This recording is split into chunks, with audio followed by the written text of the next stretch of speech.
Residency British resident के रहने के लिए निर्मित यह भव्य इमारत मूलतः 3 मंजिला थी, जिसके कारण यह संपूर्ण परिसर रेजिडेंसी के नाम से विख्यात हुआ। पूर्व दिशा में स्थित मुख्य द्वार एक सुंदर पोर्टिको से सुशोभित था। पश्चिमी भाग में ऊंचे स्तंभों से युक्त एक चौड़ा बरामदा था तथा छत पर पहुंचने के लिए उत्तर और दक्षिण दिशाओं में स्थित 2 बुर्जियों में घुमावदार सीढ़ियां निर्मित थीं। इस भवन में अनेक ऊंची खिड़कियां थीं तथा इसकी छत इटालियन लोहे की छड़ों से सुरक्षित थी। इमारत के दक्षिणी भाग में गहरे तहखाने थे, जिनसे अंग्रेजों को लखनऊ की भयंकर गर्मियों में काफी राहत मिलती थी। 1857 की घेराबंदी के समय रेजिडेंसी के अंदर घिरी हुई यूरोपीय महिलाओं एवं बच्चों ने इस भवन के अंदर शरण ली थी। कर्नल पामर की बेटी सूजन पामर यहीं पर घायल हुई थी। 2 जुलाई 1857 को सर हेनरी लॉरेंस यहीं पर भारतीय सिपाहियों की गोलियों से बुरी तरह घायल हुए थे। वर्तमान में मॉडल कक्ष के रूप में प्रयुक्त होने वाले एनेक्सी भवन में ही 1857 स्मृति संग्रहालय स्थापित है।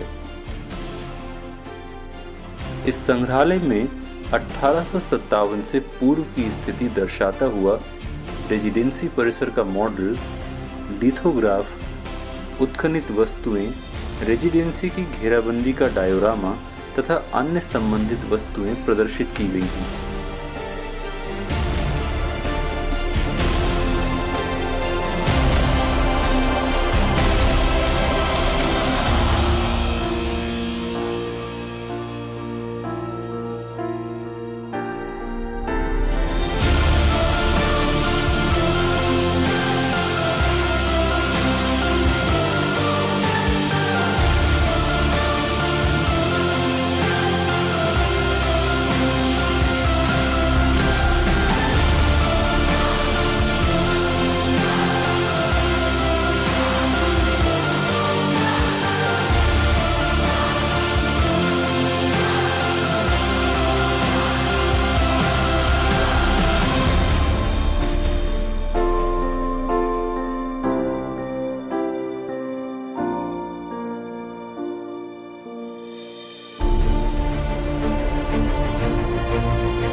बेलीगारद द्वार।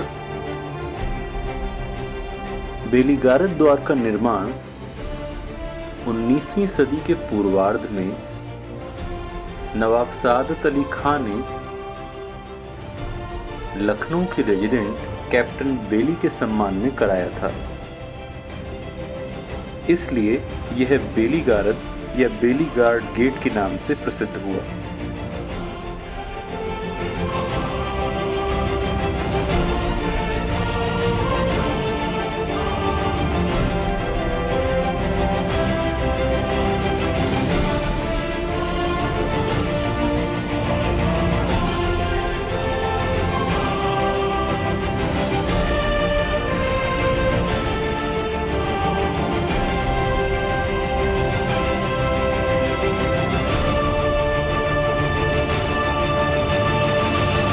भोजशाला।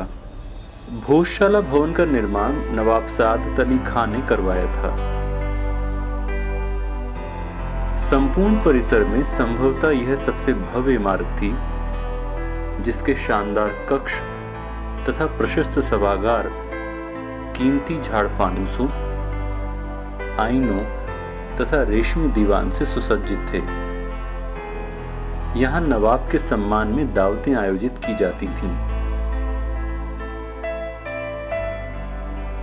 सभागार में कीमती फर्नीचर के साथ ही उच्च कोटि की कारीगरी की गई थी। प्रथम तल पर गचकारी द्वारा निर्मित भट्टी के अवशेष अभी भी संगमरमरी आभा देते हैं।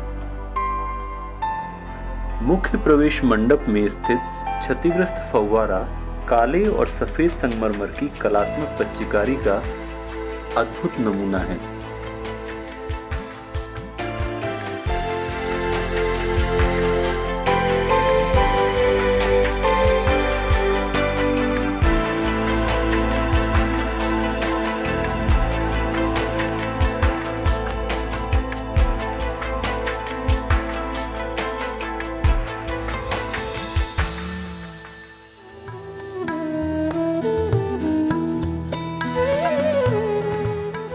बेगम कोठी। मूलतः नवाब आसिफउद्दौला के स्वामित्व वाली बेगम कोठी को कालांतर में कुछ यूरोपीय लोगों को बेच दिया गया। उन्होंने यहाँ यूरोपीय वस्तुओं का व्यवसाय प्रारंभ किया। बाद में यह भवन बादशाह नसीरुद्दीन हैदर की विलायती बेगम मकदर आलिया तथा उनकी मृत्यु के पश्चात उनकी सौतेली बहन शरफुन्निसा का निवास रहा, जिसने यहाँ परंपरागत अवधी स्थापत्य शैली में एक इमामबाड़े तथा मस्जिद का निर्माण करवाया।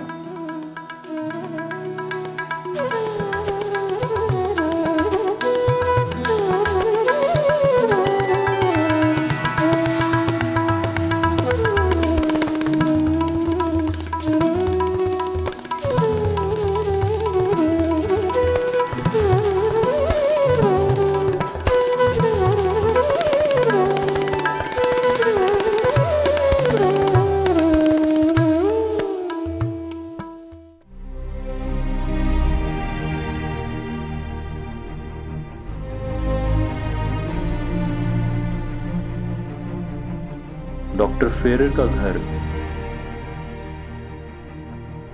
यह भवन रेजिडेंट सर्जन डॉक्टर फेरर का घर था, जो 1857 की घेराबंदी के समय अस्पताल के रूप में प्रयुक्त हुआ। बुरी तरह घायल सर हेनरी लॉरेंस को यहां लाया गया तथा इलाज के दौरान 4 जुलाई 1857 को उन्होंने यहीं पर अंतिम सांस ली।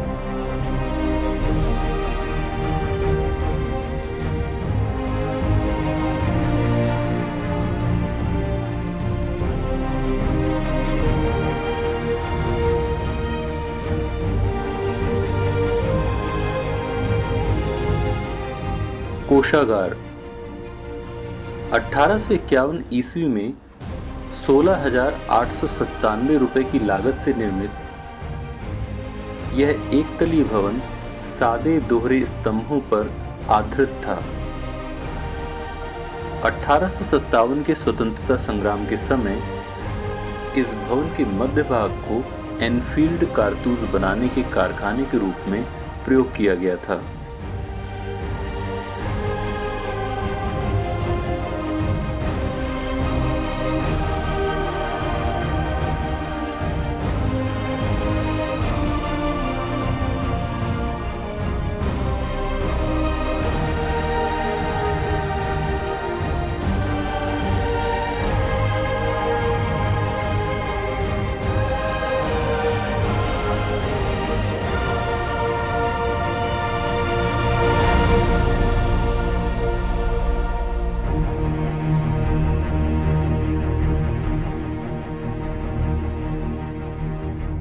सेंट मेरी चर्च और कब्रिस्तान।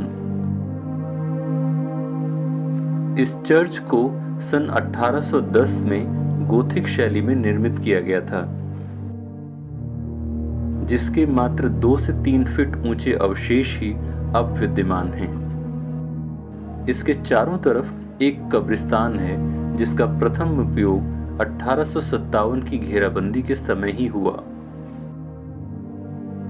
इस दौरान मृतकों को अत्यधिक संख्या के कारण उन्हें चर्च के पास की भूमि में प्रायः मृतक संस्कार किए बिना ही एक छोटी सी प्रार्थना करके दफना दिया जाता था। चर्च का उपयोग घेराबंदी के समय अन्नागार के रूप में भी हुआ।